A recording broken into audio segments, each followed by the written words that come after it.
We both taught biology, and we both developed the environmental science course, which was, he expanded on much more than me. And now we had Gary Deanna with the outdoor program and Jim Fry with the marine biology. So that course has been expanded through Tom. If I didn't know that his wife was a wonderful person, I would swear that he didn't want to go home, because he's here all the time working on all kinds of different projects. So in the past he kind of got the garden built up. So at one point I think he was hauling tons and tons of sheep caca in the back of his truck to bring to campus.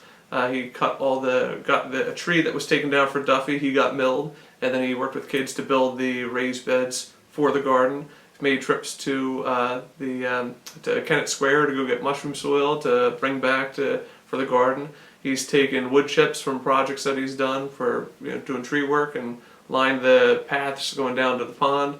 I mean, that's all stuff that doesn't have to do with the class. That's just things he said, hey, you know what, this would make Malvern a better place, so I'll give up my time to do it. Tom's I think the students really like him as a teacher. They think he's very approachable. I think Tom's a very approachable teacher. The students feel at ease around him. He's always willing to help. He's extremely patient. Tom represents the best Malvern has to offer. As a teacher, I consider him outstanding.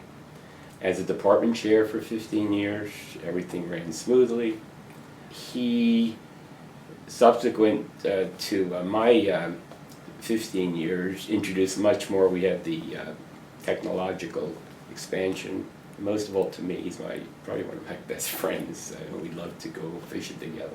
Everybody has bad periods or a bad day, and we're always there to kind of support each other, and Tom's kind of the pinnacle of that. I mean, he's always dropping what he's doing to help somebody else. Over Tom's tenure at Malvern, he didn't just work here and he didn't just mentor programs. He really invested part of himself into those things. The robotics program would not be here, and it wouldn't be at the place it's at without Tom. I mean, he put a part of himself into it. We have a ton of fun in the office. It's a really great group of people. We get along really well. I think when Tom was department head, he would make sure that not only was he hiring a good teacher, someone who's going to contribute to the classroom, but he was also hiring somebody that would get along with us and mix well with the group. We just get along. He's just such a genuine, nice guy. I don't think I've met anybody more genuine. A nicer, caring person. He's certainly been a role model in terms of how to teach, but also how to work with the department. He's one of the most humble people I've ever met. I would say that Tom Stewart's legacy at Malvern would be, if we were to fast forward to like 10 years from now, the faculty that knew him would probably think of him as just a really nice guy. He's always willing to give himself, always puts others first. You could poll 10 people, who's the nicest person on campus? At least 5 or 6 of them would say Tom. Tom coaches pole vault.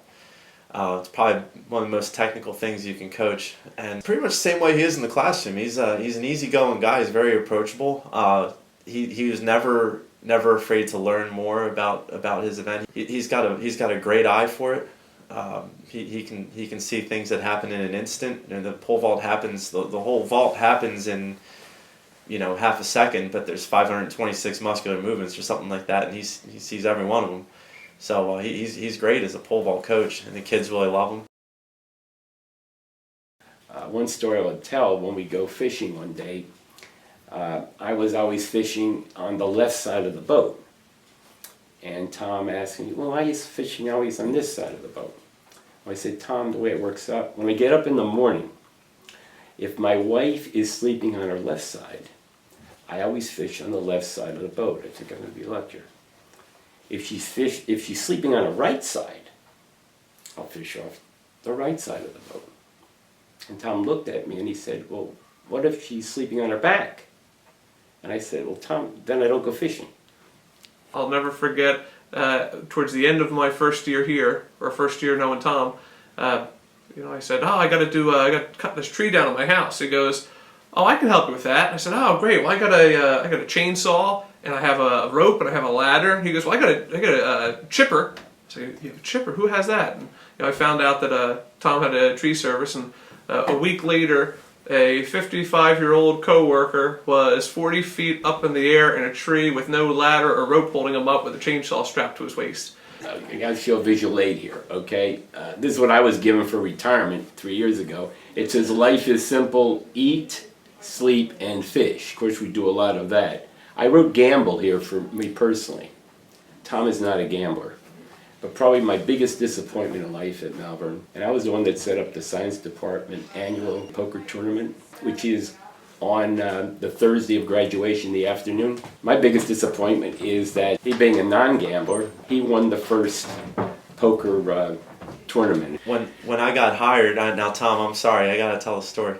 When I got hired as a teacher, I had already been coaching here for a couple of years, but I'd never set foot inside a classroom. And I had sort of been nagging Tom, hey Tom, there's any math or physics jobs that open up, let me know. And he was sort of like my in to the academic world. And if I didn't get a job here, then I probably just wasn't going to teach. I was going to go back in engineering. So luckily, Bob Boyce got into a car crash. No, I'm just kidding. Bob Boyce just so happened to get into a car crash, and they needed a long-term substitute for the rest of the year. And Tom said, hey, Mike, you available? Yeah, okay. So I came in and interviewed on a Friday with Jim Stewart and Steve, and Mike Hickey was there too. And they said, here's the textbook. This is about where Bob is in the textbook. Can you come in on Monday and start teaching? Okay. So I sort of studied up over the weekend, and I called Tom and said, Tom, what do I do in a classroom? I mean, 45 minutes, like, do I just start teaching? And he said, oh, I'll just hang out in the classroom with you on the first day, and we'll all be together. It's going to be a real easy transition for you.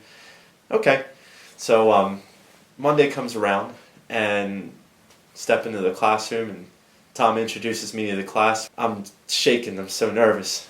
I've never done this before. And what chapter are we on? And they sort of said, yeah, we're right about here. And he said, okay. Left the room, and that was it. And I was petrified because I still had 40 minutes to fill, and Tom promised me that he was going to be in there, and he wasn't. So I stumbled through it, and oh my gosh, that was awful. To this day, Tom says, well, look how you turned out. You turned out fine. Well, I'll never forgive you for that one, Tom. I'm still ticked off. No, I'm just kidding. Tom, I wish you the best. You've had a great career, and I hope, and we've been friends for so many years, and this certainly will continue. Now we're going to have more time to go fishing, and it's one of the great friendships that I have, and I hope everything works out for you in your retirement, for you and your family. Tom, I know I've said this to you before, and I will again, because I'll see you. And if I don't see you, I'll come find you. I know where you live. But thank you for everything you've done for the department, for the school, and selfishly for me. You've been a mentor at Malvern Prep. You've helped everybody in the department, and not just become good teachers, become good science instructors, but to be good people. You've showed me how to conduct a service trip. You've showed me how to work with students outside the classroom. You've showed me how to work with my colleagues. And for that, I'll be forever grateful. Thank you. Tom, I'm so lucky that I got to know you, and it was just very fortunate for me that it was at a point in my life where I was kind of at a crossroads, and I needed to sort of figure out what I was going to do when I grew up. And if it weren't for you, I wouldn't be here. There's no question about it. I believe God puts us in situations that sort of guide us in a certain direction, on a certain path, and you were the person that God put in my life to put me on that path, and I couldn't ever thank you enough for being there for me and giving me the opportunity to be at Malvern Prep. I love it here, and if it weren't for you, none of this would be possible. So thanks, Tom.